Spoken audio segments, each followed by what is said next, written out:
A todo tipo de estructura, presenta En la Hora de la Verdad, a través de Radio Red, hoy en la historia.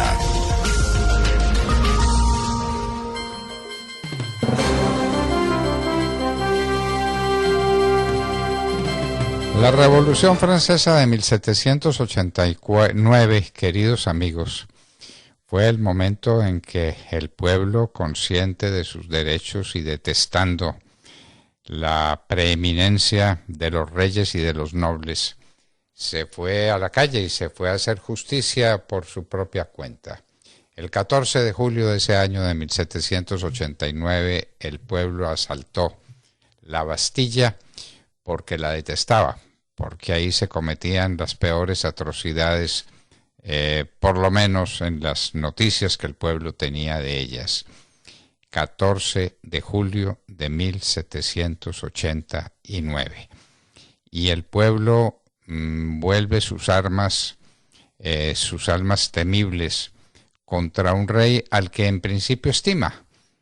Los primeros aniversarios de la Revolución Francesa se hicieron con grandes actos de conmemoración que presidía el rey Luis XVI, hasta que las cosas empezaron a cambiar de rumbo.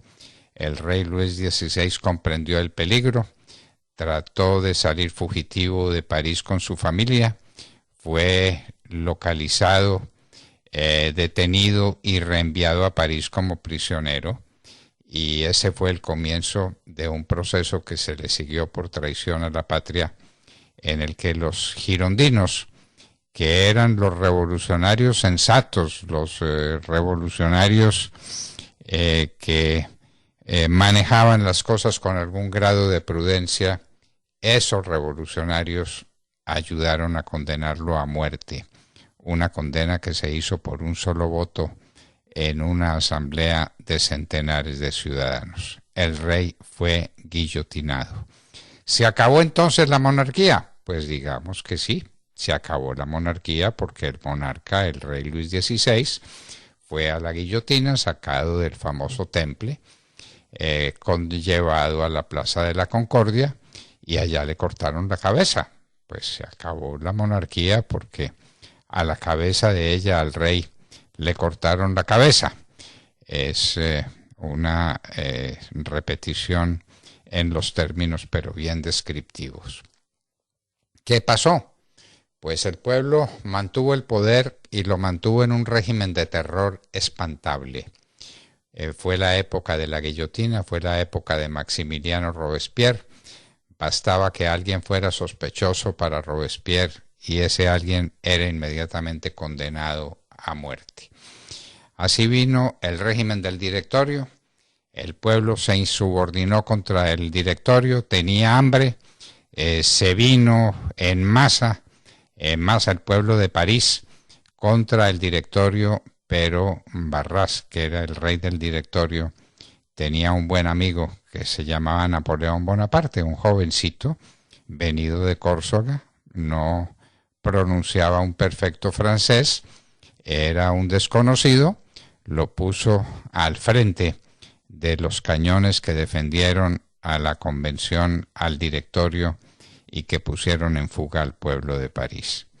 Ahí empieza la historia de Napoleón Bonaparte, una historia demasiado extensa e intensa como para que de ella hagamos mención solamente al desenlace que tuvo.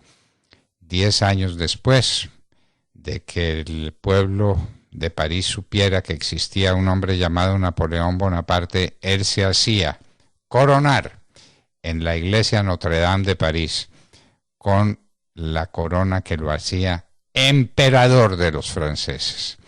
La Revolución Francesa le cortó la cabeza a un rey para entronizar a un emperador, Napoleón Bonaparte, un hombre que por supuesto no tenía ninguna tradición familiar para llegar a semejante distinción. Era el proceso militar, el talento militar colosal y el talento político de Napoleón el que le permitía coronarse emperador de los franceses, lo que tuvo lugar un día como hoy en la iglesia Notre Dame de París. Napoleón tenía a su esposa, que era Josefina, él la coronó también con la corona de emperatriz de los franceses. Y esto sucedió exactamente un día como hoy, en el año de 1804. Fueron 10 años de triunfos napoleónicos sucesivos, enfrentada a toda Europa, derrotados los europeos en todas partes. La más grande de esas derrotas, la batalla que nadie olvida, la batalla de Austerlitz o de los 3 emperadores. Pues bien, Napoleón fue coronado, o él se coronó en París en un día como hoy. Y en un día como hoy, 10 años después, exactamente 10 años después, abdica Napoleón Bonaparte por la derrota. ¿Lo derrotaron los ejércitos enemigos? No, queridos amigos. Lo derrotó el invierno de la Rusia. Invadió Rusia en el convencimiento de que el zar Alejandro mandaría sus tropas a combatir contra él. Napoleón se quedó esperándolo. Y lo esperó más allá de la cuenta. Y se encerró en Moscú. Los rusos incendiaron a Moscú. Napoleón no tuvo más remedio que ordenar la retirada, pero demasiado tarde.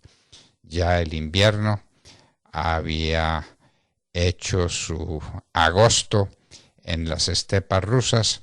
Eran impracticables todos los caminos, y Napoleón, meses después, tenía que abdicar, entregar el trono.